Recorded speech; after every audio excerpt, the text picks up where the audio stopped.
Hello, one and all, and welcome to Film Fragments, a podcast where we take fragments of an actor, director, or genre and tell you our favorites from their catalog. My name is Bryan.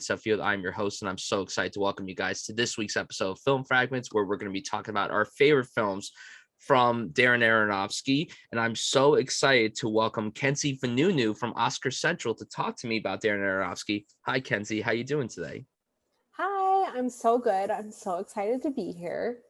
I'm really excited to talk to you about Darren Aronofsky. So I'm trying to think of a really good curveball question. Okay, this is going to be a very weird question, and I don't know if you have an answer, but any answer is totally fine with me. If you could take one character from a Darren Aronofsky movie out to dinner, guy or girl, who would you take?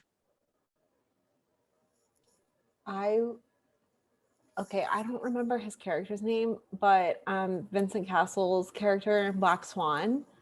Oh, Tomas. Yeah, okay. He is so aggressive, but like soft at the same time. And I just feel like if I could pour some wine on him, he would be hilarious. But I also feel like maybe I'd be uncomfortable with the way he'd like talk to servers. But I don't know. I feel like he's probably the most accessible out of all his characters, which is probably not a good thing. But, you know, it would be fun. So going off that, I am actually going to, because I'm someone that likes to have a really good time at dinner, whether it's eating good food or drinking a lot of drinks, I'm going to go with Lily from Black Swan, Mila Kunis's character. She's nuts. She's wild, but she seems like the life of the party. And I could use the life of the party every so often. And yeah, that's who I would pick. That's actually a really good pick. Yeah, that's a better pick. I went for like the hothead, but like that's more fun. Here's your burger, bloody. Oh my God. Just oh. She might drug you, but like it might be fun. You never know. It might be fun. It might be fun. Might. Yeah, absolutely. So going off about you, talk a little bit about yourself, what you do with Oscar Central, and talk about what got you into film. Why do you love film so much? So my parents actually are really big movie people. I was very young. I was like 6, and my parents were watching The Exorcist, and I was like, I want to watch this. And that was really like what got me into movies, specifically horror films. I was always way more into horror than any other genre, but I became obsessed. I bought all these books about the making of The Exorcist. I was obsessed. I asked my dad what other movies the director had made. It was my first interest in directors. Like I was so into it. And then my parents were really cautious about what I could watch, but like at the same time, let me kind of watch whatever I wanted. But I grew up like going to the Angelica Theater in Dallas off Mockingbird, if anyone is listening from Dallas. But I loved movies so much. And I was also like I work in fashion, and I was always into red carpet dresses. So the Oscars were like everything to me. I was obsessed. And so like I remember being explained that liking movies is very different than being into the Oscars, that's more of stats and more of just like figuring out what people in the Academy likes versus just like what someone at home likes. And I was very confused by that, and it took me years to figure it out. But that's kind of why we started Oscar Central. Was it's not so much about reviews as just like predicting what's gonna happen. And that's something I'm much more interested in than reviews, because I like, we're talking about Darren Aronofsky. I like movies that are not like critically loved, and not in a sense like blockbusters, like just really weird movies. So that's why I didn't want to do something with like reviews, because I don't really like tend to like movies that ever, not in like a I'm so cool way, but I just like, I tend to go the other way with movies. So I just wanted something where we focus on predictions, just because I feel like that is so much different than enjoying movies. And then I can keep watching weird movies and not have to be like, The Northman's getting 5 Oscar nominations. Like, so that's what we do. And it's really exciting. It's literally like the start of fall festival season, and I feel like we've done so much already, but I'm terrified for the next few months now that all these movies are finally coming out and we can see them. So it will be crazy. It will absolutely be crazy. And going into someone crazy, Darren Aronofsky, Our man. why do you love this guy so much? And even though he is one of the most polarizing filmmakers we have working today, why do you think a lot of people run out to go see his stuff? I mean, yeah, his films may not be huge financial successors, but his film attracts a lot of people. Why do you think that is? Like, why do you think a lot of people love Darren Aronofsky so much? So my first introduction to him was Requiem for a Dream, and I feel like the only reason I saw it was because there was my friend's sister, she was a few years older than us, was like, this movie messed me up, man. And then that's just how Requiem for a Dream like spread through my high school and like my middle school, was people being like traumatized by it but thinking it was so cool and edgy.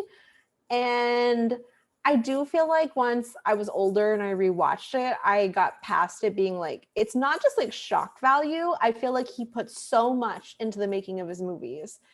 And his partnership with Matthew Lebetique and a lot of other people he works with repeatedly, I just feel like his movies are so meticulous. And he is one of those people, when he does a press tour, I'm like, please shove your giant scarf into your mouth and stop talking. But he is just so engulfed by the movies he makes. And I love movies that you can feel that someone put like every ounce of their like body and soul into making. And I feel like that's why people flock to his movies, is because he lets his movie making consume him. And that's probably why he is so insane on press tours, because he spent his like years putting everything into a movie, and then it finally comes out and all he wants to do is like clarify people's like mistakings with it. But I just feel that you can feel his passion throughout the movie, even if you don't like it or it doesn't work for you. And I feel like that's why people are always going to be like excited for the next Aronofsky movie. And I'm really sorry he had to go into hiding post Mother, but like I can't wait for this movie, even though I'm terrified for what he will say about it in a press tour, given the context of the movie. But, and I also just feel like he pulls out incredible performances from actors you may not think about performing in that way. And he does so much with ensembles, but also character studies. And I feel like it is just really hard to find that in a director that can do such varied work like that. But I also feel like he has like a stamp, like, you know, you're watching an Aronofsky movie when you're watching one. And I feel like people are always going to go flock to see a director's movie like that, where you can like feel their stamp on the movie. 100% agree with you on that. I do like how he focuses a lot on these character studies, even though a lot of these movies are psychologically messed up. Like they leave a very interesting impact on you, whether it's one that you think about, you're like, did I understand what was going on? Am I too stupid to understand what he was trying to convey to us? But he's one of those filmmakers that does have a unique style, that he stands out from pretty much all the other filmmakers working today. I like that he takes his time releasing films. I like that he doesn't release like one every year. It's like every maybe 2 to 3 years. And in this case, it's been 5 years since his last movie. I like that he takes his time releasing these films. And I also like how he tries something different each and every time. He could go from doing something very intimate to something very bombastic to something a lot smaller and then something more grand. Like he is one of those filmmakers that tackles so many different genres also into one project. And that's what I love about the guy. And yeah, I mean, you shouted out his frequent DP, Matt Libatique, and he is on a whole other level. He's incredible. I mean, very versatile lineup. I mean, he went to shoot your least favorite film of all time, The Star is Born, and then he shot the best film of 2018, Venom. So very wide range of He's work. literally everywhere. I'm like, do He you is. sleep? Don't Worry, Darling. And now he has The Whale. And it's like, dude, slow the fuck down. Like, calm It's down. so crazy. putting everyone else to shame with their work ethic. It's crazy. Literally. But I'm very excited to talk about Darren. He's divided so many people throughout the years, pretty much ever since he started making films almost 25 years ago. And I get excited, like you said, anytime he has a new project coming out. I'm always curious to see what he has. And something else that I love about him is that something about certain directors, I'm not going to say names, and this isn't a problem, but it's something that I appreciate Darren for not doing. Every single one of Darren's films has a different lead. When you watch a film from a certain filmmaker or filmmakers, they always have the same actors leading their films. Like, listen, we love Scorsese. We just talked about him on the last episode.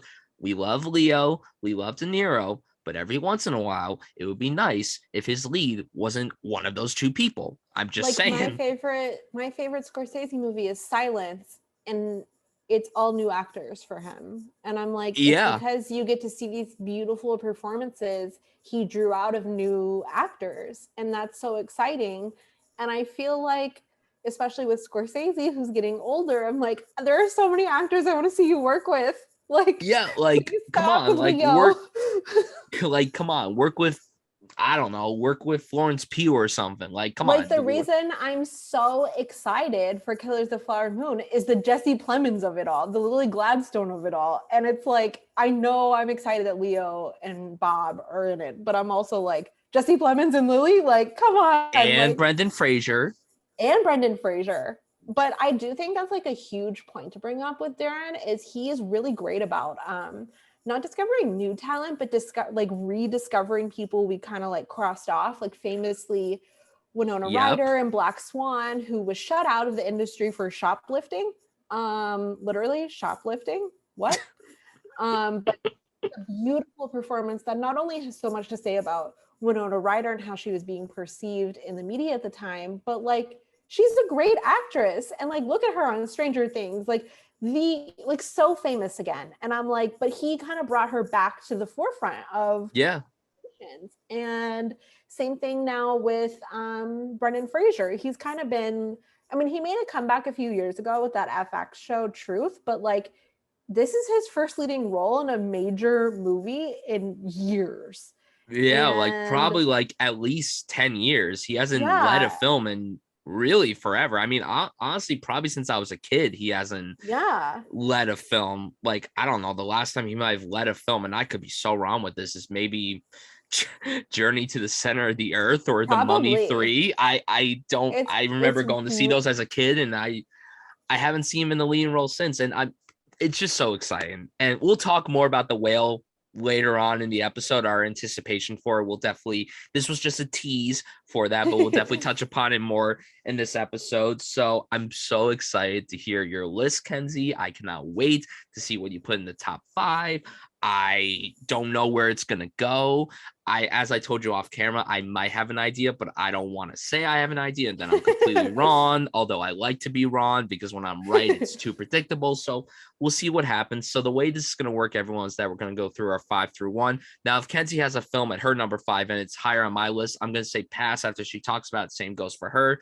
So, Kenzie, important question. What is your number 5 favorite Darren Aronofsky film of all time?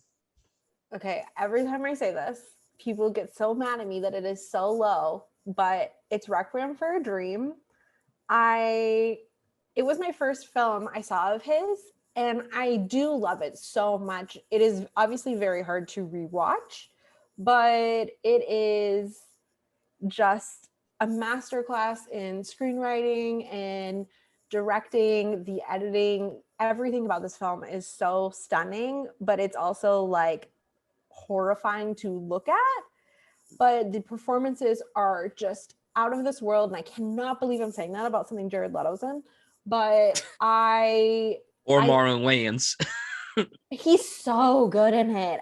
He is. I am desperate for him to work with someone like that again, because I never rewatched this film. It is so hard to rewatch. It's probably like the least rewatchable movie that I have in my top 50 of all time, but it is just, it's so crazy. It's like work to watch because I'm so stressed out by watching it. But I do think it's just such a incredible film about greed and about just what you do to survive and like addiction and just so many things. And it's crazy for someone to tackle so many kinds of topics, but like they all come together.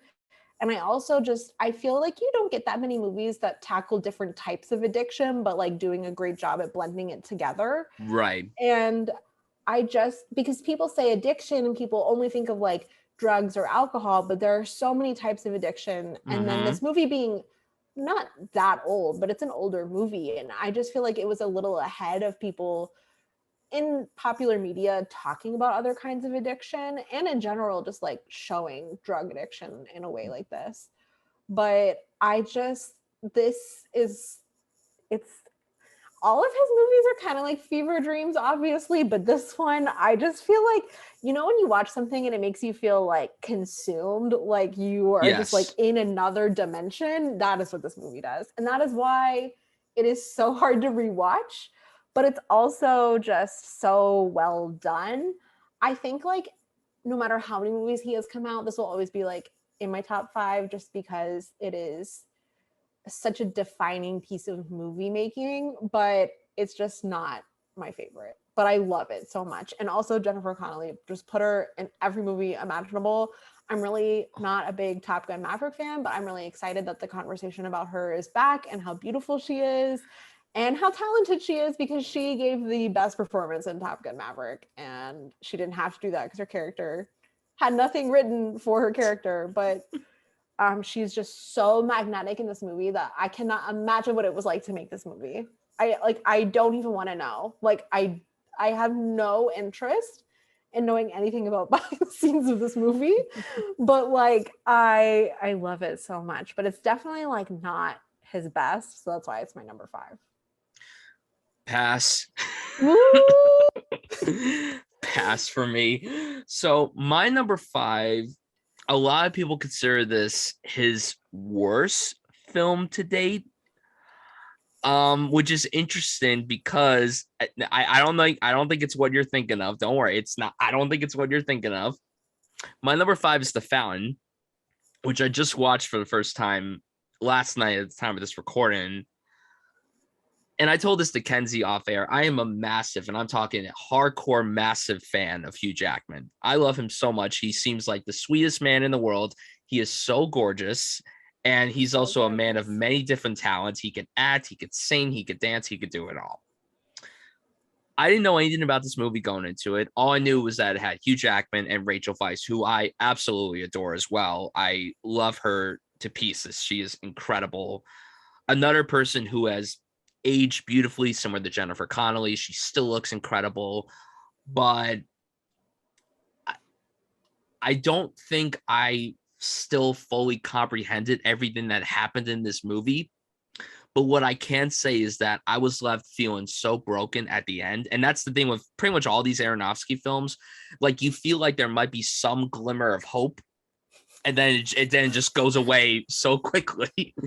You're like, okay, we're finally calm. We're finally relaxed. Something good's probably going to happen. Nope, never does.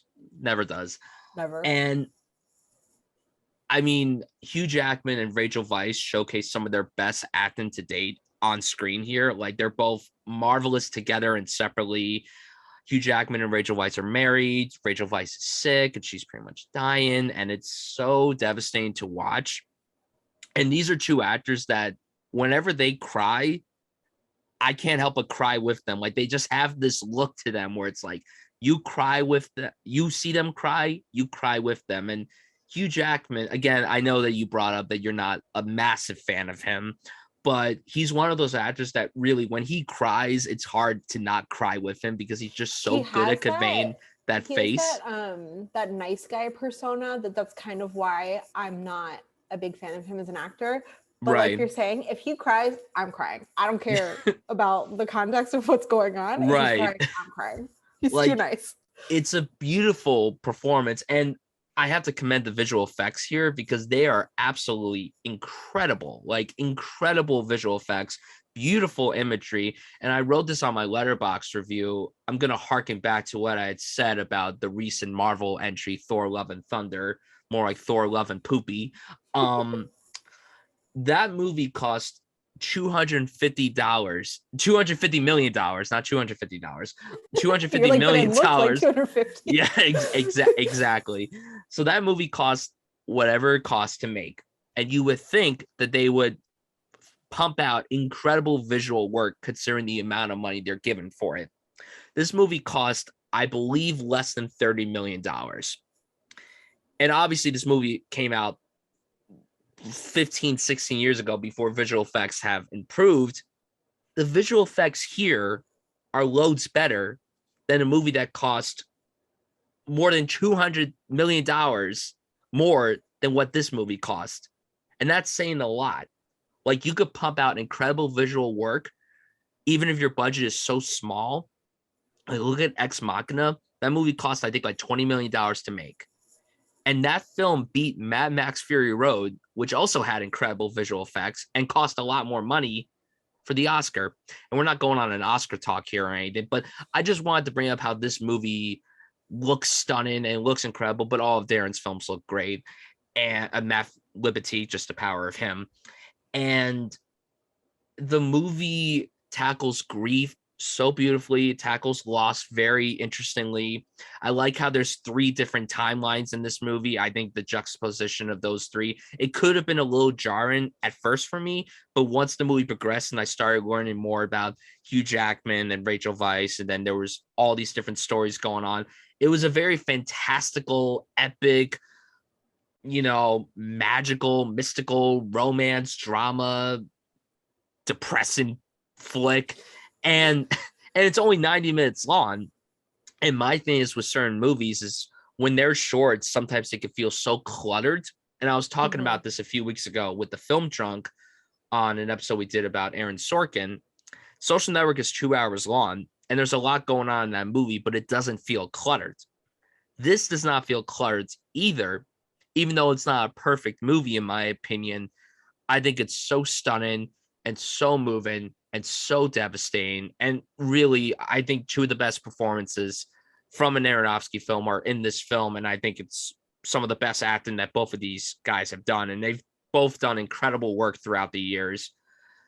I really enjoyed The Fountain, and I would like to watch it again. I feel like it could go a lot higher for me rating wise on a second watch. So those are my thoughts on that film. Are you going to pass, or is this not on your list? Pass.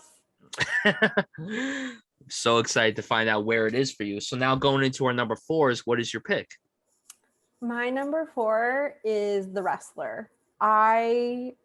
So The Wrestler was one of the first Aronofsky movies I was like excited about coming into theaters, because I was so young when most of his work was coming out that I didn't, and it was like before people were like flocking to IMDb. So this was like the first movie I was like, oh my God, there's a new Aronofsky movie in development. And my parents were actually really big fans of Mickey Rourke. So I remember actually going to see this movie with both of my parents. But this movie, like we were talking about, is the perfect movie to bring back an actor who had been gone for so long. And I know that now his social media presence is very questionable, but this performance is just some of the best acting I have ever seen. And this movie, like we were talking about with Winona Ryder, is he did such a great job at like the story of the character also works for the actor and like his own redemption arc. And and it's so crazy. I don't care about wrestling. I could care less. I don't know anything about wrestling. But this movie, I was like, I love wrestling. I love it. Oh my God, this guy, like, it's so crazy. And Marissa Tomei in this movie is just it's a breathtaking performance. She is a movie star, but also such an incredible person in this industry. Like, I was blown away by her. And I just think that everything about this movie is so physical but intimate at the same time. And I have a really hard time with movies that are like when they're sports centered, and I just feel like they don't do a good job outside of the sports. With Matthew Libatique and Darren Aronofsky like really come together to create this like atmospheric where even when you're not in the ring, you kind of feel like you're in the ring, which is like, it's such a filmmaking feat. I don't know how they did it, but I do think that like him having such a partnership with his DP like creates this like, it's not like, it's just this insane relationship if they anticipate what the other one needs and wants to put on screen. And I just am blown away by this movie. And the color work in this movie is next level. Oh, I like, you're talking about with the fountain, when I realize how, like, obviously this movie isn't that old, but when you realize the date of this movie, the way they visualize the colors, and like when there aren't bright colors on screen, like I feel like sometimes you watch movies now and it's so jarring because it's all digital, but I feel like this movie really found a perfect way to utilize the colors in the movie. And the lighting in this movie is just so incredible. And I do think this movie is a very performance heavy movie, which is why it's lower on my list. But the screenplay is so great. And I just think like movies about comebacks never really work for me because I feel like they fall into the same tropes. mm-hmm. But obviously, Aronofsky can't just let you enjoy life and living. And what you think you know, you do not know in an Aronofsky movie. So that's why I have this in my top 5. And it's number 4 just because the performances are just so next level. But I don't know. I think about this movie a lot actually. And I do think that like there are some movies that have come out after this about fictional like sports people or performers that should have taken notes from this movie, because I feel like it does such a great job of being a character study, but also having a bigger message on just any industry, someone like failing and then coming back or whatnot. And it's so great. It's so good. Massive pass, massive pass, massive pass. So my number 4, now we're getting into the film that a lot of people are very like hit or miss with. We're talking about what I believe, and I could be so wrong with this. This is, in my opinion, maybe the most polarizing film of the past 5 to 10 years. One of them, if not the most polarizing. I don't know. Maybe I'm just not as inclined to looking at polarizing films, but Mother left quite an impact on pretty much everybody. You either like it or you don't like it. There's no in between. You're not like, it was okay. You're either I liked it or I didn't like it. I mean, there's people that love it, and then there's people that absolutely despise it with a passion. And I get it. I understand. It's not everyone's cup of tea. It's not everyone's book. I get it. I totally understand. What I really loved about Mother was, first of all, I don't think Jennifer Lawrence has ever given a better performance. I think this is the best acting she's ever done. How she wasn't nominated for this, I mean, I get it. It may not be the performance that the Academy would usually go for, but Jennifer Lawrence is an Academy darling. Prior to this, she had gotten 4 Oscar nominations. She had won an Oscar as well. And obviously, Aronofsky had gotten a lot of his actors nominated for Oscars too. Ellen Bernstein got nominated. Obviously, Mickey Rourke and Marissa Tomei. Natalie Portman won an Academy Award. So you would think like, oh, maybe Jennifer Lawrence could slide in. No, they just nominated Meryl Streep for giving them generic Meryl Streep performance in a very blah Steven Spielberg historical drama. But anyway, I digress. The messages that Aronofsky is conveying here are absolutely insane. And you think you know where it's going, but you really don't know where it's going. And I really am angry, truly angry with how they marketed this movie, which is why I think a lot of people walked out of it very disappointed with what they got. But also, you know, deep down, a lot of people can't appreciate movies like this. So, you know, it's either that or the other way around. But I really do love the film. I think it's very eerie. It takes its time to build up to what's going to happen. A lot of people did complain about how slow it was and everything, but I appreciate that. If this movie went fast, I don't think it would have worked this well. My thing is with certain movies is that a slower pace benefits the movie greatly. Sometimes when a movie is really fast, it works out greatly. When it's slow, sometimes it doesn't. But this was paced perfectly, in my opinion. The imagery is insane. The colors used here are really insane. This was shot on 16 millimeter. There's a lot of close-ups throughout this movie, which a lot of people had a problem with. I was a little thrown off with it when I first saw the movie, but rewatching it just today before we hopped onto this call, I definitely appreciate it more. I think this is not a movie that you could fully formulate your opinion on just by one viewing. I feel like a second or maybe even a third viewing will definitely help you appreciate the movie more. Hopefully, if it makes you dislike the movie more, I mean, it is what it is. But I think this movie's really underrated and very overlooked. It wasn't my favorite thing that came out in 2017. It was right outside my top 10, but I think right now it's like really close to climbing into the top 10 of that year for me. I think where it was originally was maybe like in the maybe like 1918 spot. I feel like now it's like maybe like 12 or 13. Like it's a lot higher than it was 5 years ago when I first saw the movie. And I mean, the performances, yeah, Jennifer Lawrence, absolutely unbelievable. Javier Bardem did a great job too. I love Michelle Pfeiffer. I think she was very despicable in this movie. Ed Harris was great. Domhnall Gleeson for his little time on screen was really, really great. And then, I mean, this isn't like, listen, if you haven't seen the movie at this point, I'm sorry. Oh, don't worry, I won't spoil any major plot points. But when when Kristen Wiig came on screen, I had no idea she was in this movie. Oh my God. And I was like, wait, who is that? Oh my God. Like, why is she in this? I was like, good for her. I don't know but why she's in it. Like, how neither did it do come I. to be? Like, I don't understand.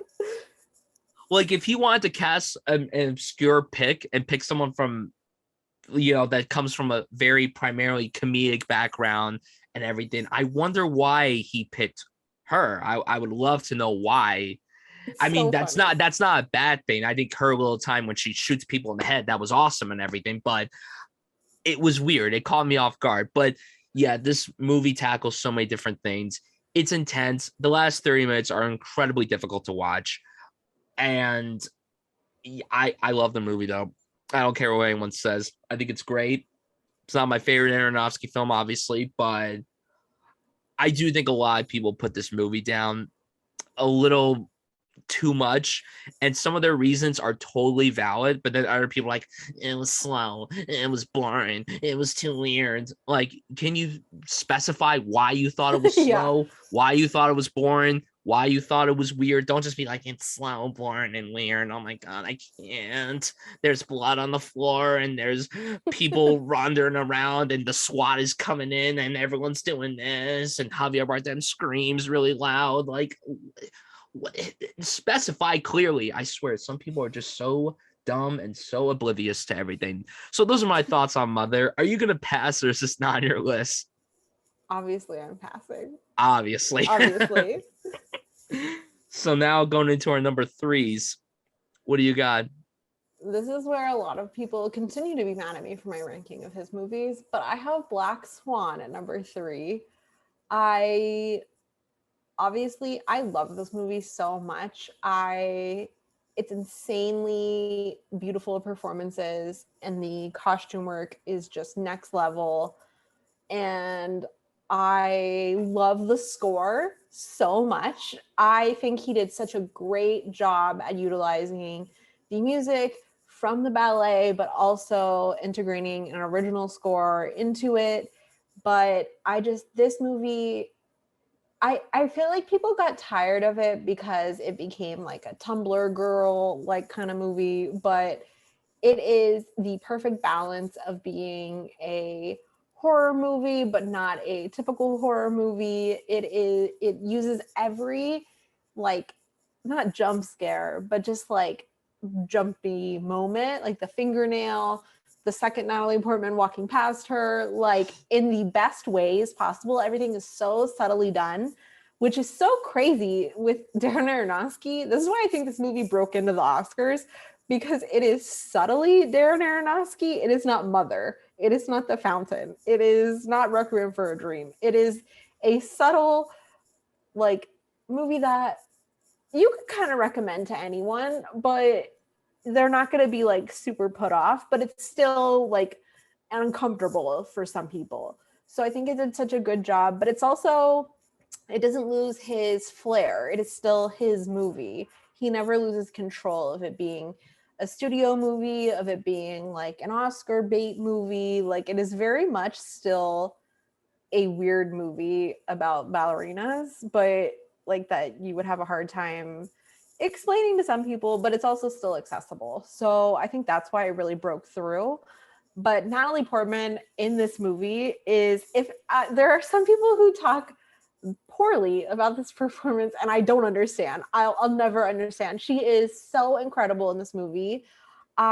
She's one of my favorite working actors. I think this movie kind of put her on a different path, whereas I feel like before she was kind of struggling post Star Wars ending with like, she did Closer, which is obviously beautiful, but I feel like she was doing like all these like comedy movies, and then she kind of got stuck into them a little bit after this, but then she finally got her way out and gave us things like Vox Lux. But like she's so great in this movie, and she has chemistry with everyone she shares the screen with in this movie. Like no matter who it is, she has this incredible screen presence with them. And I think that's something that a lot of like awarded performances at the Oscars kind of struggle with, is that they're solely their performance. Like their performance is singly what stands out in a movie. But this movie, she not only stands out, but she complements whoever she's staring the screen with so much. Like seeing her with Winona Ryder is insane.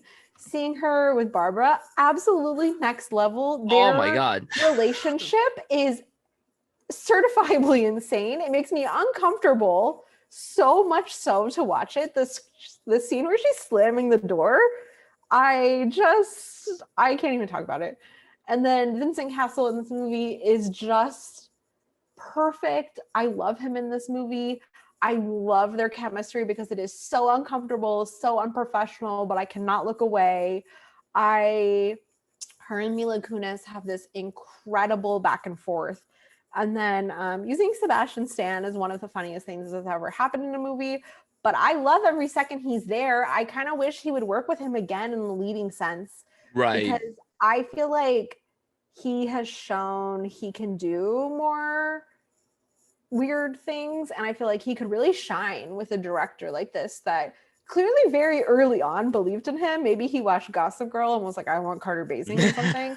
But like, I love him in this movie. But I just feel like, and then the club scene where it cuts to like very subtly to the makeup is just, it's so good. And it's insane that it's so subtle, but it's so Aronofsky.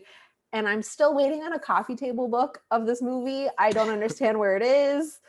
But there's like not a moment that you're bored. There's not a moment that feel like, no one can argue about the pacing of this movie. It is perfect. It transports you into the mind of Nina so much so that I felt crazy after watching it. It's the perfect example of a fever dream. It feels real, but also you're questioning yourself the whole time, just like Nina. And I don't think anyone else could have ever made this movie. It's certifiably insane. And I love him every second for making Academy voters not only watch this, but award it something. It is, I don't even know what to say to him. I wouldn't know what to say to him that he did this movie. I don't understand. Okay, we have the same 5 films in our list, so that means I'm going to pass on this one. So my number 3 is Requiem for a Dream. I had seen parts of this like years ago, and I might have watched the whole thing like late in high school or early on in college. But when I rewatched this yesterday, I think this was really the first time I watched it in its entirety, like not scattered, like just from beginning to end, like without stopping. And yeah, you brought up very beautifully about how like movies tackle addiction, and they're kind of on the nose. Like they're so like, you know where it's going to go, but this is obviously on a whole other level because it's Darren Aronofsky, and he puts you in the minds of all these characters Like some of these characters may have less screen time than others, but you care about each and every one of them. And I'm not a big Jared Leto fan either. I just I don't think he's a bad actor by any means. Like when he's in something really good, he really knocks it out of the park. But he's one of those performers that does irk me. But he was very good in this. Marlon Wayans, I'm shocked. I'm shocked by how good he was in this. And I agree with you. I would love to see him, work with another filmmaker along the lines of Aaron Aronofsky, but also just seeing him in a film that isn't like, like, listen, White Chicks is a great comedy. I don't care what anyone says. It's hilarious and everything. But when you watch him in a film like this, or even something like On the Rocks from Sofia Coppola, it was cool to see him in something that's completely out of his wheelhouse. And this is something that's so different. He provided a good amount of comedic relief to this character, but he also it was a terrifying performance. And I think one of the most terrifying shots that I've seen in recent memory of a movie is when he's running away from the car and it's like on his face and then it's shaking and everything. Like, that's incredible. I get a little antsy with handheld camera movement nowadays. If it works and adds a lot to what's going on, then great. And Darren Aronofsky, he uses handheld camera work as like a character of its own. And there's a lot of handheld camera movement throughout this movie. And Jennifer Connelly, oh my God. I mean, what an unbelievable performance from her. And I don't know if she gave my favorite performance in the film. That's really tough. It's really between her and Ellen Burstyn, who, oh my God, I will admit on camera, on air, that I haven't seen a lot of her stuff. I've seen The Exorcist, of course. I just watched Alice Doesn't Live Here Anymore recently, and that was an incredible movie. But her work here is insane, and it got an Oscar nomination, and she disappears into this role. It's something that, honestly, I never would have pictured her doing, especially a lot later in her career. I think she was in her late 60s when she made this movie, and it's a really transformative performance. I mean, everyone here gives those kinds of performances, but she in particular, like, I don't know if I could look at her the same way again whenever I watch a movie with her, because I'm just going to be thinking about this performance in the back of my head the whole time. She disappears into the role. All these characters disappear into their roles. It's incredible. The editing, like you said, is very frenetic. It moves very quickly. All the edits that they do, the sound effects whenever they do drugs, whenever they pop pills, like, very hyperactive editing that could also throw people off, but it works really well because of how it's presented. The choice of music was really good. That TV show that she kept watching, oh my God, I literally could not it's so terrifying. I couldn't stop shaking when it kept coming on. I'm like, all right, enough of this already, please. I don't want to be any more uncomfortable than I already am. And the ending, oh my God, the ending, I can't get that out of my head. The movie was incredible. It's definitely not going to be rewatched by me probably for another 10 years. I don't think I could ever watch this again, but it's a masterclass of its acting, its writing, its directing, its editing. Just everything about this movie is pretty perfect to me. And I kind of wish that I didn't watch it now. I wish I had watched it sooner, but I am glad that I watched it when I did, because I'm happy to say now I've seen it, and it is an incredibly hard film to watch. It's definitely going to go down as one of the hardest films that I've ever watched, but it's so good. It's so good. And it's because of what Darren brings to the film. I absolutely love Requiem for a Dream so and I much. feel like it could be exploitive in the hands of another filmmaker. And I think that's 100%. why this movie, it's obviously so hard to watch. And like you're saying, we're not going to rewatch it anytime soon. But like, it's so crazy to say he has a delicate hand with this, because it's obviously not a delicate movie. But he walks this very delicate line of being exploitive versus just showing you what is going on for each of these characters with such vulgar situations. Yeah. And it's kind of subtle too when you think about it. I mean, yeah, it's very hard to watch, but it's like really subtle. A lot of filmmakers that would tackle a subject like drug addiction would be so in your face and they would make it so bombastic and explosive and everything. But Darren adds a lot of subtlety to it while also not shying away from the intensity of what it brings to you. Yeah. Number 3. Yeah, I for a while it was number 2. Like 12 hours ago it was number 2, but I'm like, no, it's not. So now number 2, what do you got? My number 2 is The Fountain.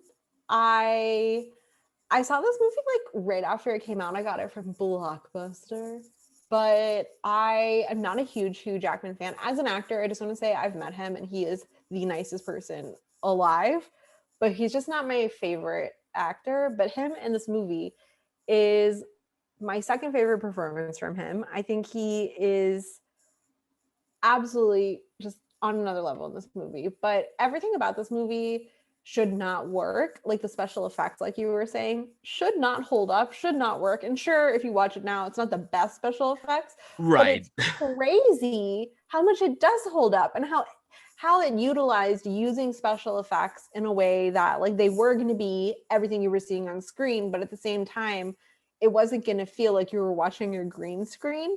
They really engulf you in making you feel like you're in this place with him. And I love a movie that like transports you into another mindset. And obviously this movie is the most depressing movie I think I've ever seen that is not about like a real life situation. It's incredible what he does here. And it's one of those movies I've never physically felt so deflated after. Like I feel like he rips out any rug you have underneath you at any moment. Like any glimmer of hope, he's like absolutely not happening. And I cannot imagine what this put on the actors. I know he was romantically involved with Rachel Weisz at the time, so I can't imagine what they took home with them. Like after that, I don't understand what they did every day. But like it's incredible the work they put out, and just this movie uses the best music, and every second on the screen is so worthy of being on screen. Like there is not a moment wasted in this movie, and that runtime just flies by. And I actually watched this like a very long time ago. I haven't rewatched it in so long. We watched it. It was like one of our second quarantine watches. And my husband was so mad. He was like, this is the most depressing movie I've ever seen. Why would you do this to me? But then like weeks later, he was like, I'm still thinking about it. And I was like, that's what he does to you. That's what this man, Darren Aronofsky, does to people. But I love this movie. And it is just so fascinating to look at grief and dealing with cancer like this. And I don't think this is what anyone else would do to look at this kind of subject matter. But I think that's why it's one of the best movies I've ever seen about like someone in your life going through cancer and going through cancer treatment and like coming to terms with the outlook of that, because this movie is just never what you could imagine, but at the same time it's like exactly what I imagine him working on. But that's why I love it so much. And I literally haven't rewatched this in years, but I love it so much. It's so important to me.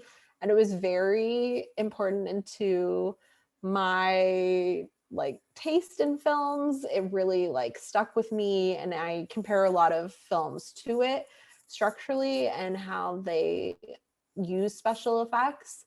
I just think he does such a good job at like, because I'm not a big fan of movies that rely on special effects, but if there's a movie like this where they incorporate them in such a beautiful way, then I am all for it. I think it's not about how much special effects you have, but just how you utilize them. It is fine to have movies like this where there are tons of special effects going on, but utilizing them in such a beautiful way is how to do it. And this movie is just perfect for that. And this movie is also just like insanely original. I don't know what was going on to make this movie, but I like it. I clearly like it. But yeah, my number 2 is The Fountain. Yeah, it's so good. It's so good. And Oh God, I won't be able to stop thinking about it for quite some time. I'm still like just thinking about how it ended in my head, and then it just hurts thinking about it. So my number two is Black Swan.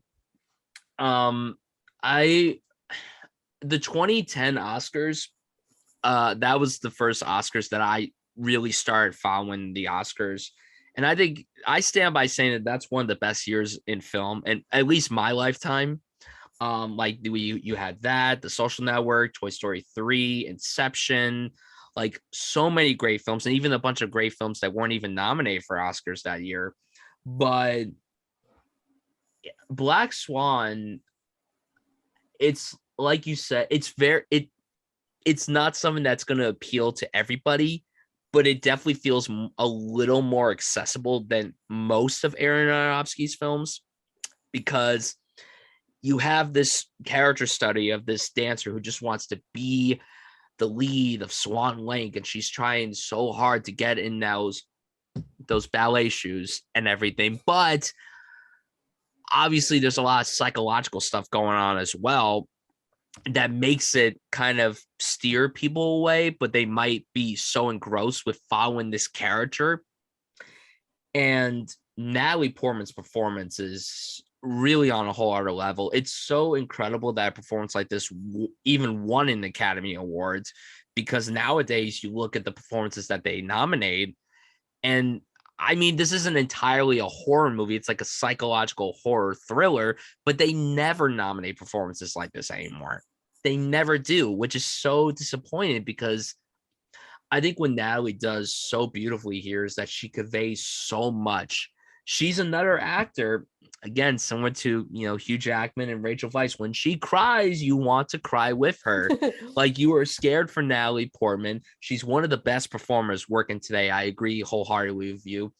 And even though she obviously had a big name for herself, with Star Wars and everything, right after Star Wars ended for her, she hadn't really done a lot of big stuff, especially where she was the lead. I mean, yeah, she had like co-lead or supporting roles. Like, yeah, she did Closer, like you brought up. She did Garden State. She did Brothers with Tobey Maguire and Jake Gyllenhaal, and a few other films that I can't think of on top of my head.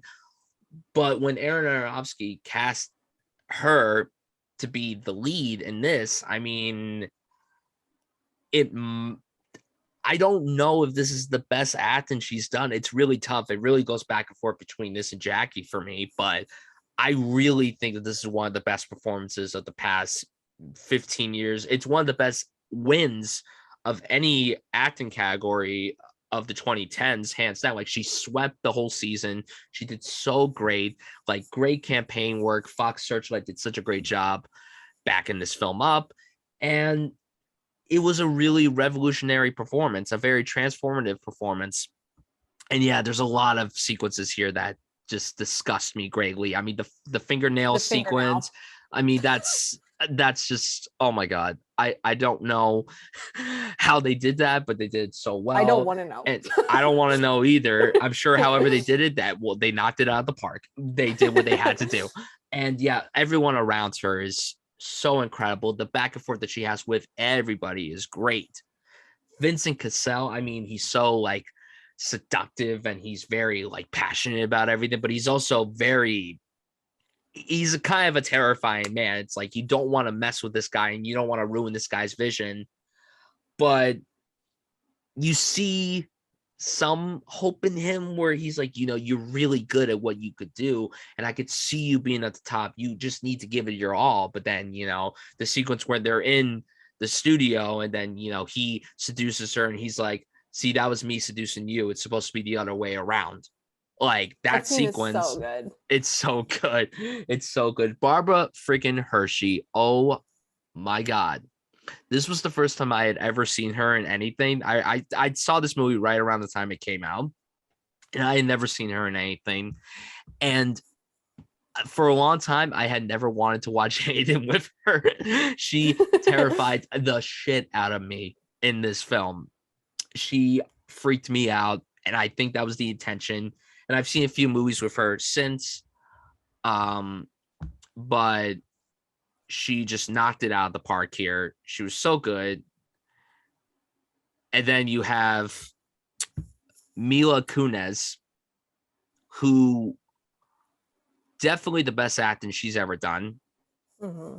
And, you know, a lot of people were probably thrown off when this movie came out because obviously she was so known for doing comedy. She had done That 70s Show, obviously Family Guy, and a few other supporting comedic performances. But this was the year where she decided to do a little more different role. She had done The Book of Eli with Denzel Washington, and then she did this.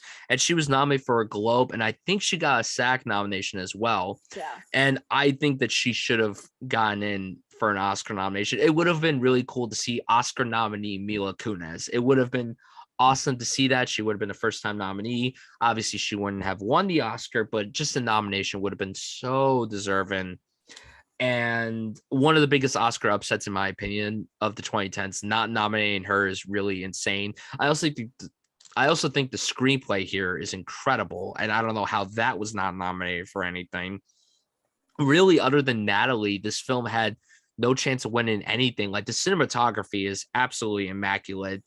And So the editing good. is so good too. And the score, oh my God, the score. And yeah, Winona Ryder, oh my God, like, you know, she had been gone for years. She had taken a break from acting for many years after what had happened. She had appeared in Star Trek, the J.J. Abrams movie. Then she was in this. And I mean, another performance that made me terrified to watch any of her other work. And I remember for a long time, I had forgot she was in this movie. I've only seen this film like 3 times. And I remember the second time I had watched it was probably right before Stranger Things season 2. So I had forgotten that she was in this movie because I was like so used to her going, "Where is my son? Can you fix my boy?" And then I just see her in this. You fucking whore, you fucking slut. And I'm just like, oh my God, like, what? I can't picture it, but she was incredible. She's Incredible so good. performance, so good. Everything about this movie is great. I love the final sequence, the last line in the movie, incredible. I have so many theories of how it ended. I don't want to get into them on air, but I adore Black Swan. And I actually want to pull up a quote that Darren said about shooting this on 16 millimeter as opposed to shooting on 35 millimeter or shooting digitally. He had said, "I like Super 16 because the cameras are really light, really movable. Also, for the wrestler, it was a money-saving thing. The film stocks on 35 millimeter would become so glossy that they would get close to what people are doing on video. I wanted to go back to the grainy feel of the wrestler. Like with wrestling, ballet is shot in wide shot with 2 shots on the side, and no one really brought the camera into the ring or for us onto the stage and into the practice room. I really wanted the camera to dance, but I was nervous about shooting the psychological thriller horror film with a handheld camera. I couldn't think of another example where they did that. Steady cams are very different than handhelds because handhelds give you that verite feel. I was concerned that if that would affect the suspense, but after a while I said, screw it, let's go for it." I mean, I just love the way he puts his imagery together. I just Also, love like, I just love it. How cool is it? He was like, I'm gonna make a movie about a wrestler and then a ballerina. Oh my God. Incredible. Like, Just what?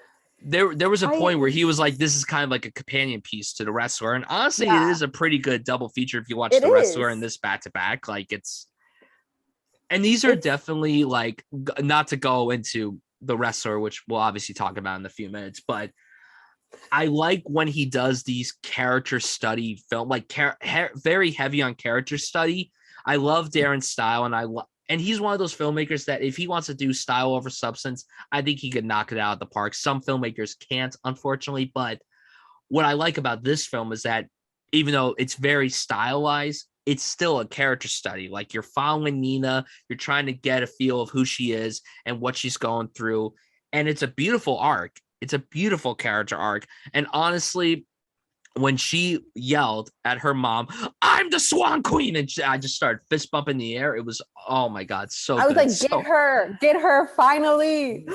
Let's go. Shout shout out to this movie. The choreographer is now Natalie Portman's Prince's husband. husband. That's right. And he has his directorial debut coming out this year. It's an adaptation of Carmen. Ooh. Yeah. Ooh, I'll definitely have to check He's out a that. very famous choreographer, like in New York and LA, but he took time off and directed a movie. So That's awesome. I love that. Black Swan is incredible. Just everything about it is so good. And if you guys out there haven't seen it, please do yourself a favor and check it out. Like, please. as soon as possible. As soon as possible. So now, ladies and gentlemen, it's time to talk about our favorite films from Darren Aronofsky. So, Kenzie, why is Mother ! Your favorite Darren Aronofsky film of all time? First off, I had the best first viewing experience of this movie possible. I saw it at the ArcLight Dome before it closed, and they had thousands of candles everywhere. They had the printed picture of Javier Bardem that the guy has in the suitcase all over the theater. It was crazy. But I will say there's a scene with a baby, and right after it ended, this guy stood up and yelled, "Fuck," and left the theater. There's only maybe 30 minutes left after that. I don't know why you would leave. But insane moment of my movie going experience. But I love everything about this movie. Not only is it so original, I don't know what he was doing. He said he wrote this entire screenplay in 24 hours, sitting on his floor in his underwear in the kitchen.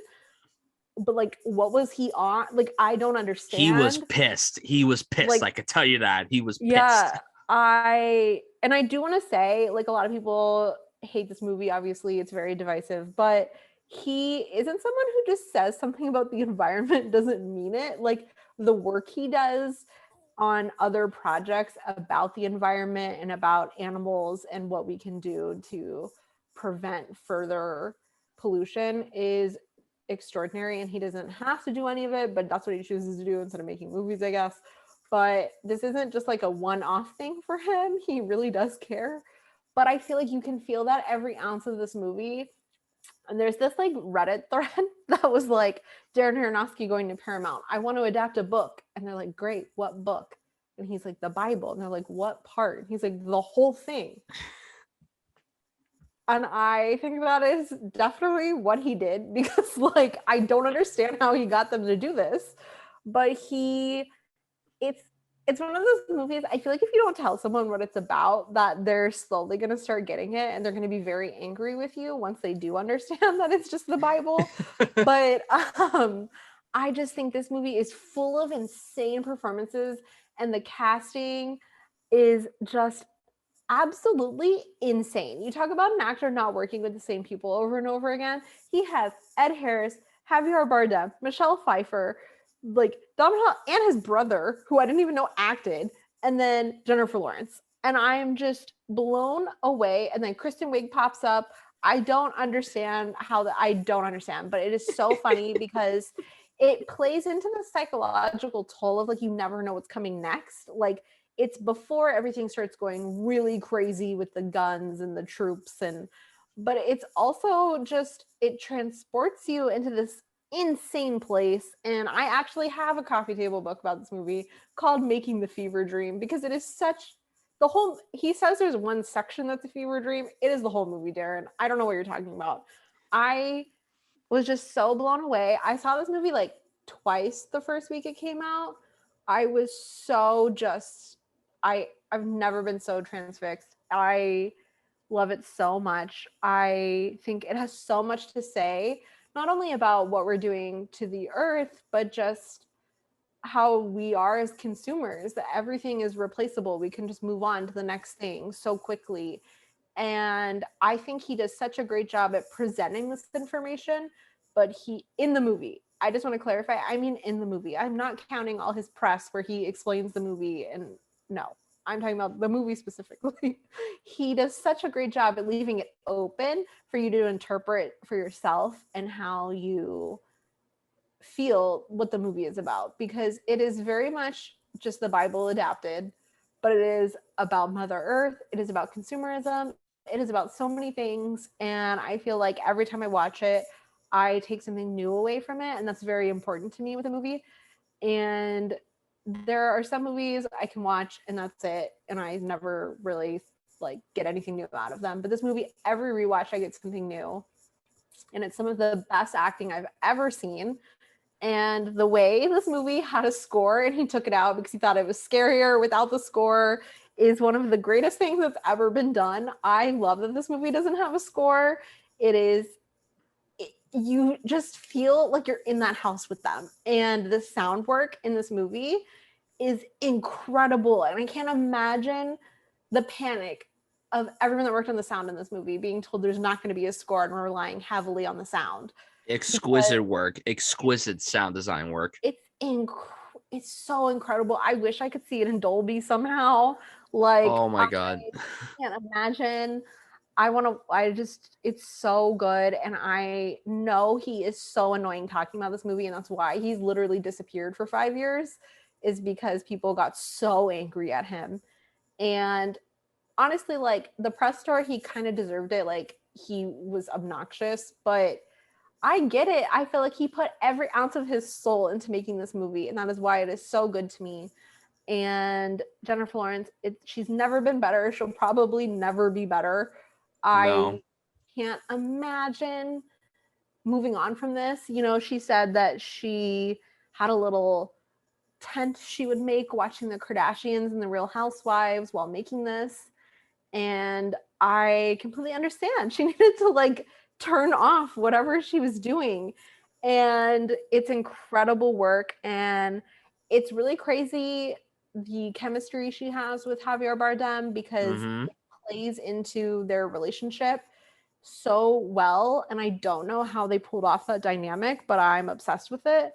And her chemistry with Michelle Pfeiffer in this movie, if someone could bottle it and sell it, I would buy it. I am obsessed. And more Michelle Pfeiffer performances like this, please. Like, absolutely.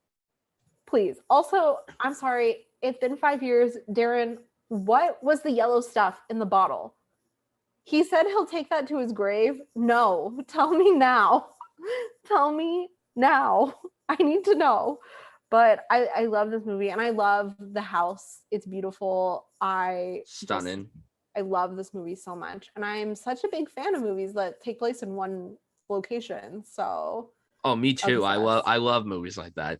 Yeah. I knew I was right. I knew I was correct. It's my favorite movie of all time as of last year. So is it really? Yeah, it knocked out The Shining. So wow. It's really funny because Kubrick is my favorite filmmaker of all time, Mm-hmm. but Aronofsky is my favorite working filmmaker. So yes, that was a funny knockout. Like, wow, good job. Yeah. Oh God, I wonder how people react when you tell them. They're like, "Oh, what's your favorite movie?" "Oh, Mother." Well, they always think it's the Bong Joon-ho movie, and I'm like, okay, like I do love that movie, but it's not that one. Like, there's too many movies named Mother. I don't know what to do. Too many. So my favorite Darren Aronofsky film is a lot less weirder than your number one. My number one's The Wrestler. Like you, I was a big sports guy when I was a kid. I loved watching sports, but wrestling was never my thing. I had a lot of friends that were obsessed with wrestling, but it just never did anything for me. And I remember when I watched this movie for the first time, and I was thinking to myself, I'm like, am I going to like this movie having not seen anything related to wrestling? And that's my thing with a lot of sports movies, is that there are so many of them that are able to make you appreciate it, even if you're not too well-rounded with the sport or the team or the people that they are tackling. And obviously, Randy the Ram Robinson is not a real person, but this is definitely, to me, and this is just my opinion, this is definitely the most accessible Aronofsky film, to where like really anyone could like it. Where like there are people I know that absolutely despise pretty much all of his movies, but they love this one. They love this one. And I mean, it's a beautiful character study, and Mickey Rourke's performance is one of the best that I have ever seen. how he did not win the Oscar for this is absolutely baffling to me. Like, it's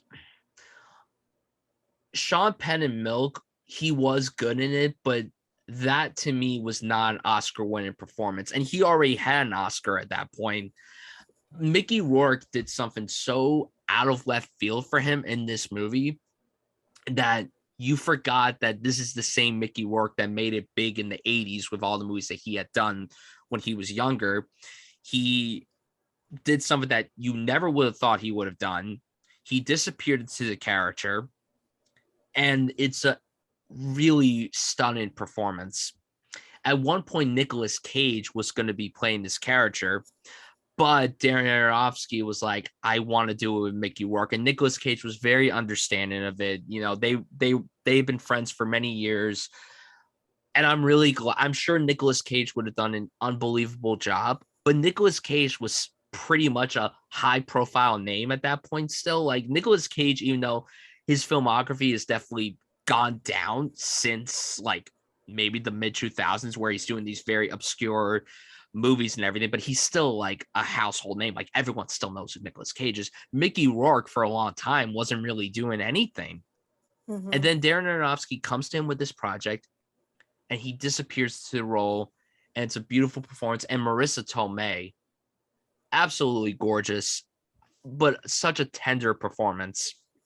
You know, her character, from what you learn about her, like you don't have to know everything about these characters, but you get enough to realize who they are, where they're coming from, and why they're feeling the way they feel.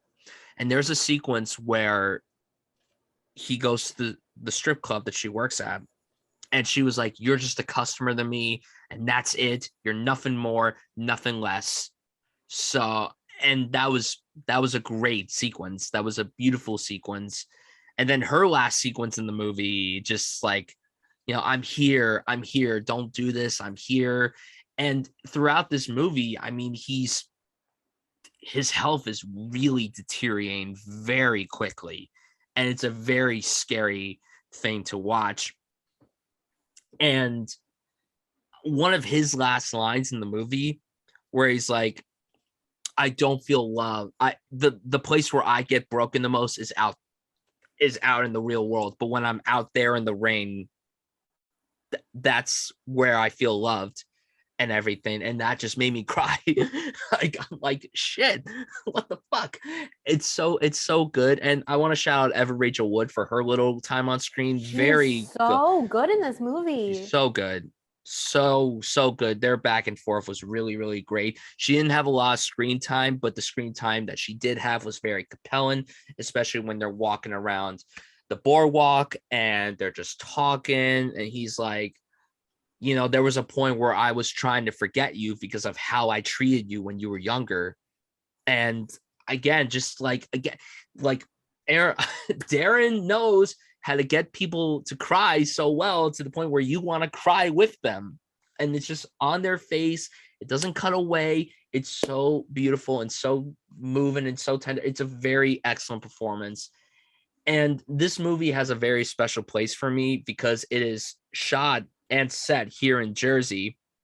And when you come across a lot of movies that are set in New Jersey, they don't show on location.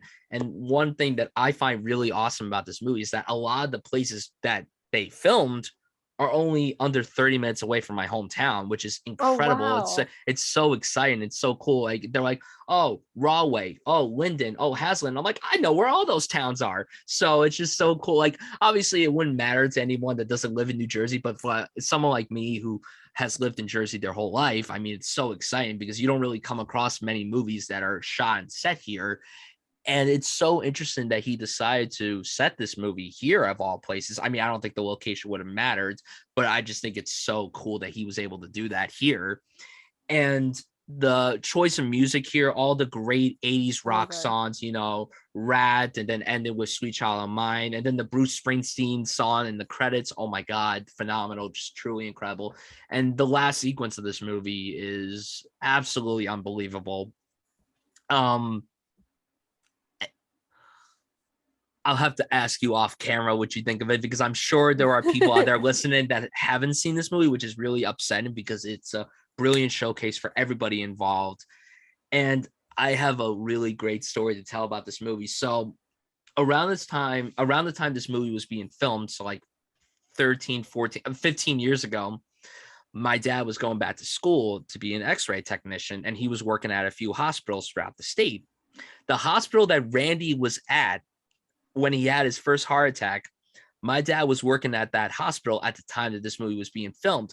But, and this is so sad, and he's so disappointed because he was a massive Mickey Rourke fan growing up. The one day that they shot at the hospital, my dad wasn't working that day. So he missed a chance to being in the same place as Mickey Rourke. Some of my dad's all-time favorite movies are with Mickey Rourke, Diner, The Pope of Greenwich Village. And he missed the opportunity to be in the same place. That is so disappointing. I know. Every time my dad tells me about it, it just breaks my heart. I'm like, oh, Father, I'm sorry. That's so sad. It is, but it is a really cool story that he was working at that hospital while they were making this movie. I mean, I can't even imagine. Like, oh, going to work one day. Oh, Mickey Rourke's here making a movie. What? Do I have to play myself, or can I just be a fan? Like, what do I do? Do I have to play my role of X-ray tech, or do I have to just pretend to be someone else? Yeah, when you asked to come on to talk about Aronofsky, I'm like, oh my God, I could finally tell the story on air, because I think it's a really cool story, funny. Personally. It's really cool. It is really cool. Especially like when you live somewhere where they don't film, or there's not like a lot of famous people, like people having like opportunities like that is so funny, because I feel like everyone always misses them. Like you're like, it's always like the one day you're off, or like the one day you're like running errands or something. And they've been filming never like that. And they've been filming so much stuff here in Jersey. They're filming a Walk of Dead spinoff here right now. Yeah. Way like 20 minutes away from my house. They're doing a whole bunch of stuff. And not to go off topic, but this is a cool story I have to tell too. So not many people know this, but I'm going to tell it on air. So I had an opportunity to work on West Side Story when they were shooting it here in New Jersey. But unfortunately, and this pisses me off so much still to this day, I was going to go on it for one weekend, and then a family emergency came up, and I missed when they shot the America sequence. I was supposed to be on set for that weekend when they shot that incredible, jaw-droppingly amazing sequence, and I missed it, and I was so bummed. So awful. I'm so sorry. It's in the past. I'm able to look past it. I part of me was like so ticked off when I was going into that movie, because I remember I asked my friend who was working on that set that same weekend, and they were like, oh my God, they shot the America sequence. And I'm like, what? Why couldn't they do that why would they do that? Of course they have to do it the weekend I wasn't there. I was ticked off. So disappointing. It is so disappointing. But The Wrestler is not disappointing. It's a truly incredible film. Mickey Rourke, like, game-changing performance. The deli sequences make me so uncomfortable too. Like, where he's talking to all the deli people, like, and honestly, like, I never worked in a grocery store. I've had friends that have worked in grocery stores before, but like, I could just imagine what that's like, like he's working and someone was like, oh, could I have a half a potato salad? Oh no, that's too much. Oh no, that's too little. Oh no, it's too much. It's like, oh my God. I can't. Like, that frustration. Oh my God, I just can't. I can't even imagine. And he was talking about how he improvised a lot with the customers and everything, which is really cool. Imagine you're going into a grocery store and, oh, there's Mickey Rourke serving me my deli meats. Like, it's so crazy. I can't even imagine. I just can't even imagine. I just love this movie so much. It's so incredible, and it breaks my heart every time I think about it. It's a really, truly beautiful film. Mickey Rourke should have won the Oscar. Hell, if Marissa Tomei got the Oscar too, I would have been very happy with that as well. This movie is absolutely phenomenal. And if you guys have not watched The Wrestler, please do yourself a favor and check it out. It is my favorite Darren Aronofsky film of all time. Love that. Love it, love it, love it. So before we talk about the two films that didn't make our list and talking about our anticipation for his next movie, let's recap our list. So Kenzie, what is your list from 5 to 1? I have Requiem for a Dream at 5, The Wrestler at 4, Black Swan at 3, The Fountain at 2, and Mother at number 1. And to recap my list, coming in at number 5 is The Fountain. Number 4 is Mother. Number 3 is Requiem for a Dream. Number 2, Black Swan. And number 1, The Wrestler. So that is it with our list, guys. So now let's talk about the 2 films that we did not mention, Noah and Pi. So, Kenzie, what are your thoughts on these 2 films? Are you a fan of them? Do you think they're not that good? Where do you stand on these 2 films? So I actually really do love Pi, but I love it more from like a technical standpoint. Whereas the rest of his movies, I love from a story and the way they like engulf me. But I feel like Pi is just like on a technical level really well made. And I do like the story. It just doesn't do anything for me. And I also feel like Pi was like the movie that like guys in college would be like, have you seen this movie? Like it was like Oh their my God, way yeah. of being like, I'm so cool. And that kind of like has stopped me from really loving it.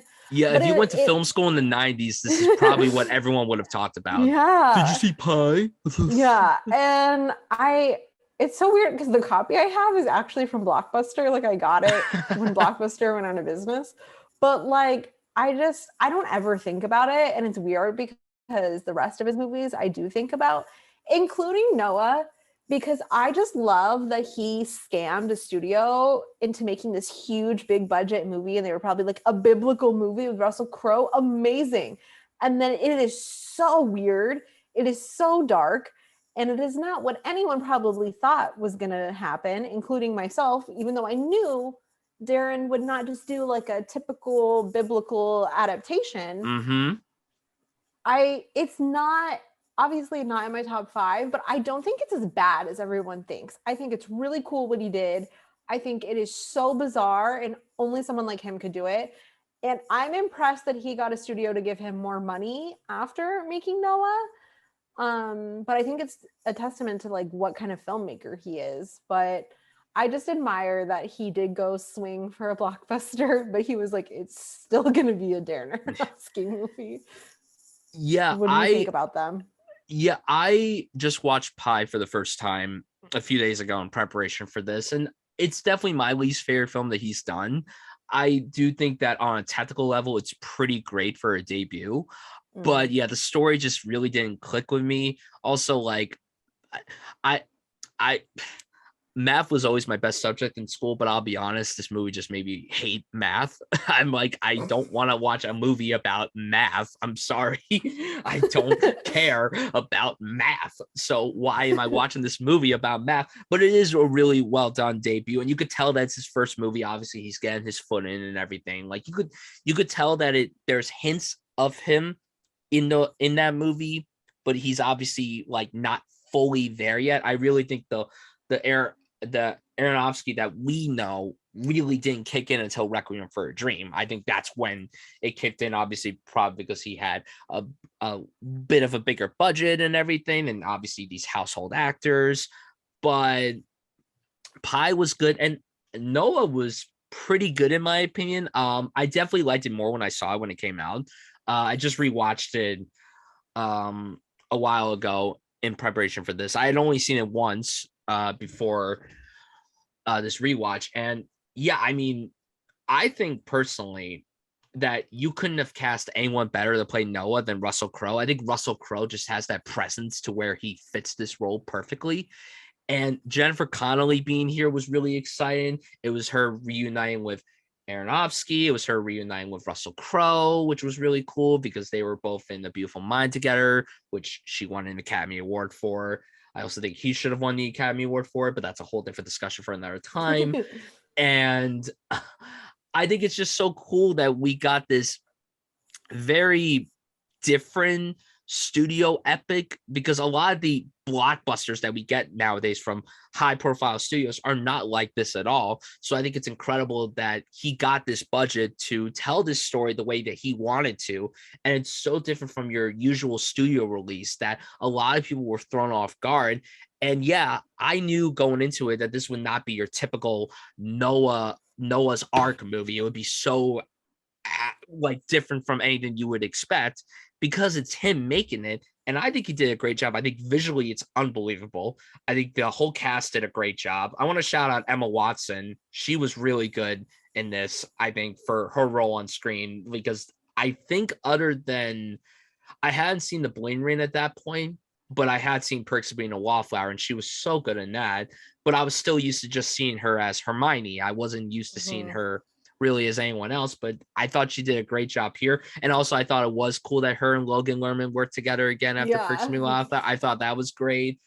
And yeah, like all the other actors, Ray Winstone, he was terrified. Anthony Hopkins was great for his little time on screen. I just wish that we would get more films like this from high profile studios, because we don't get these kinds of movies anymore. It's like every once in a while we will get something like this, but I like getting blockbusters that make you think, that aren't like very formulaic. Like, yeah, there was enough here to like make you immerse like as a popcorn flick because of the scope, but the story was so different from what you would anticipate. Even if you think you know where it's going, again, you don't know where it's going. And I want to shout out one scene in this movie that really just made me gulp when I watched it. There's a sequence with Logan Lerman and a girl running through the forest. She falls and there's a whole stampede and people step on her, and I'm like, oh my God. Like, I remember when I saw that in theaters, and my audience was packed. I think I went with my dad to go see it, and I hadn't heard that loud of a gasp in a movie theater, and I think at that point in forever, because like people were like, oh, no, because he was like, I want to find someone, I need someone in my life. Emma Watson was with his brother and everything. I want you, blah blah blah. And then he finds somebody, and then she's just gone in 5 seconds, and it's like, oh, this guy can't catch a break. Poor Logan Lerman, he can't catch a break. It's just so disappointing. But I really like Noah. And you know, also it's just crazy to me that like Paramount distributed Mother, because you wouldn't think that a high profile studio would release a film like that. Same, Warner Brothers was behind The Fountain, and that was obviously so different from your typical studio project, but it's just cool when studios take risks and they do movies like Noah and Mother and The Fountain. And it's so exciting that, you know, hopefully this will get more studios to be like, all right, let's let these filmmakers do what they want to do. It may not be what we usually release, but it's something that's what they want to do. It's something they're passionate about. So I respect that about these studios so much. And let's talk about The Whale. Let's talk about our excitement for it. So I remember when they announced that this his next film was a movie called The Whale, and Brendan Fraser was in it, and I'm like, okay, I'm interested. And then I read the premise, and I'm like, oh, okay, so it's gonna be depressing. Okay. I mean, I shouldn't have expected anything else, but I'm like, oh, can he just do one happy movie for once? Just one happy movie. I'm sure he could pull it off too. I'm sure he could do a great job with it.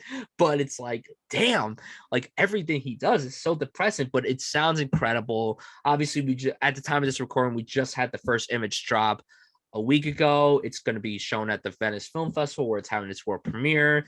It's also going to be shown at the Toronto Film Festival. Hopefully, by the time this episode is out, they say, oh, it's coming to New York. Hope to God, because I want to see this with a crowd of film fans. I don't want to see this with just some basic generic movie audience that's going to be like, huh, this is dumb. This is boring. I want Mummy 4, not The Whale. like get the fuck out of here. Seriously, just go get the fuck out. The Whale, obviously we don't have a trailer yet. We just have that one image of him.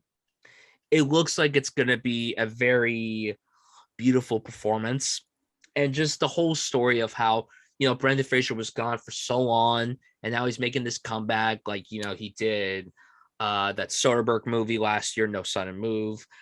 He's on Dune Patrol, which is popular. He's gonna be in Batgirl. He's gonna do Killers of the Flower Moon. But this is the first time he's leading the film, and you know, we were talking like, you know, 10 plus years. I don't remember the last time he headlined the movie, and especially one of this caliber. I mean, this is obviously something that he's never done before. He's talked about how this is very different from anything he's ever worked on, and he's excited for the world to see it. And I just can't even imagine what it was like making this film. It's based on a very acclaimed play. The playwright is actually writing this script, and A24 is distributing it, which is cool. This is Aronofsky's first time working with A24. and I'm really excited to see what it does. And also Sadie Sink, I love her so much. I'm excited to see what she brings to this. I think she's going to crush it. She's had a great few years. Obviously, Stranger Things, the recent season, she was phenomenal on. She was very good in that Taylor Swift short film, and I think she's going to crush it here. I'm so excited for The Whale. Probably not as excited as you are. So talk about your anticipation for The Whale. So I'm actually really nervous about it just because Darren is not the best at letting movies live. Like, he tries to explain them so much, and the subject matter is very delicate. But I'm excited to see it. I have missed him so much. Like, I kind of like started gravitating towards a new filmmaker because I was like, where is Darren? Like, 5 years is a bit Darren, long. come back, please. Darren, please. But when it was announced that it was going to be Brendan Fraser, I was just over the moon. Like, I grew up seeing The Mummy in theaters. Blast from the Past, I was obsessed with. Looney Tunes back in action, anybody? Like, he was just such a big part of growing up for me, in a sense that he was in, because obviously I'm 30, so growing up, it was like the big superhero movie was Spider-Man with Tobey Maguire, but I was like in fifth grade when that came out. So like, blockbusters used to not be what they are now, and he was like at the forefront of almost every kind of blockbuster. George of the Jungle, The Mummy, like, he was everywhere, and it was so deserving because he was not only a great actor, but he was great in the press and doing all those shows. Super likable guy. Yeah, super likable. And he was just like a movie star, and it was just gutted me when that GQ profile came out of him discussing that he came forward with sexual allegations against a man in the studio system, and they essentially just blackballed him out of the industry. And I am just so obsessed that like Darren Aronofsky was the filmmaker that was like, listen, I have this perfect role for you. And it's going to be a beautiful comeback story. It's already a beautiful comeback story, but like, I mean, I just can't wait to hopefully see him, make it all the way to the Oscars. I really hope so. Like, I hope so too. Not only just because I love seeing people like never really be a part of that conversation, but be a part of the industry for so long, and then they make their way to the Oscars later in life. It is so cool. It is like, his career is so fascinating, and I don't know who I want to do the actors on actors with him, but I can't wait. You know who I would love? Michelle Yeoh to do actors on actors with him, because I feel like they've both been in the industry for so long, and their stories are so different, but they're still in this conversation years later. It's especially this year in particular. Yeah. So that would be really cool. But I just, that video of him where someone tells him, like, do you know how the internet's reacting to you being cast in all these projects? And he gets really emotional. It is so sweet. And it is just, I love stories like that, but specifically with people that are not only so talented, but just, he seems so kind, and I want everything in the world for him. So him being in an Aronofsky movie and then a Scorsese movie, like, after being in a Soderbergh movie, like, are you kidding? This is the life I always wanted for him, and couldn't happen to a better person. But absolutely, I just have to shout out Hong Chow, who is going to be supporting in this movie. I love her. She has given us incredible performances in TV and movies over the last few years. Her and Watchmen is just like terrifying, but so great. Don't hate me. You haven't watched it? I haven't seen it. Perfect miniseries. Don't ever make another season, please. It's so good. It's perfect. I haven't been able to watch it. I don't know what happened. I was so busy. Regina. Oh my God, it's just full. Jeremy. Jean. It's full of some of the best performances you've seen from people you love. That was like one of my first experiences with Yaya and Hong Chow. Like, they're just incredible in that show. But Hong Chow, even in Downsizing, a movie I didn't really like, she's so incredible in that movie. I hate that movie so much. I hate it. But she was good in it. Yeah, she just always delivers. And from what I understand, she has a great role. So I'm really curious if she is the supporting actress that sneaks in, just because I don't, outside of Stranger Things, I don't really know if there's like support for Sadie Sink, but I guess we'll see how they play it up, because I'm sure they'll take the fandom of Stranger Things far, but I'm not sure if that'll turn out. But I'm so excited for everyone in this movie, and just to see Darren in a scarf again, hopefully at the New York Film Festival. I wonder what he'll wear to Venice. He can't wear a scarf, but I'm sure he'll wear it at TIFF. But like, Probably.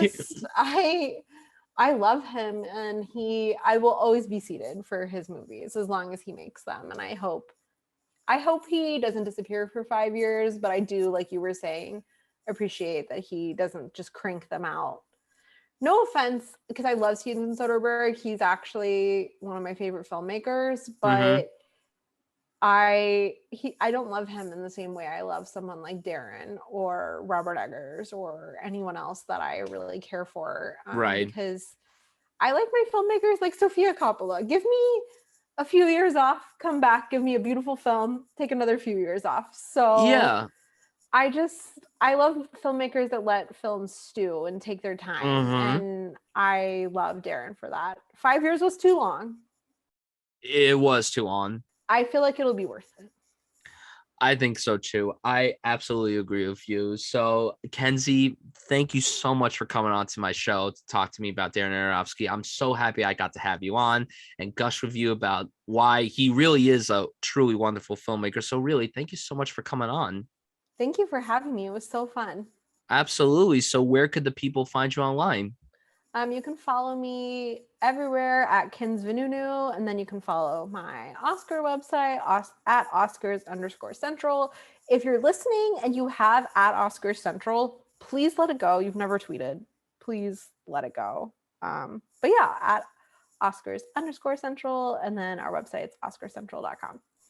All links for that will be in the description below. You guys could follow this show on Twitter and Instagram. Subscribe to this show wherever you're listening to it. It's available on all podcasting platforms. We have a YouTube channel as well. Subscribe to that. And you guys can follow me on any social media platform simply at Bryan Suffield. So, guys, thank you so much for listening to this episode of Film Fragments. And we will see you guys for the very next episode. Take care, everybody.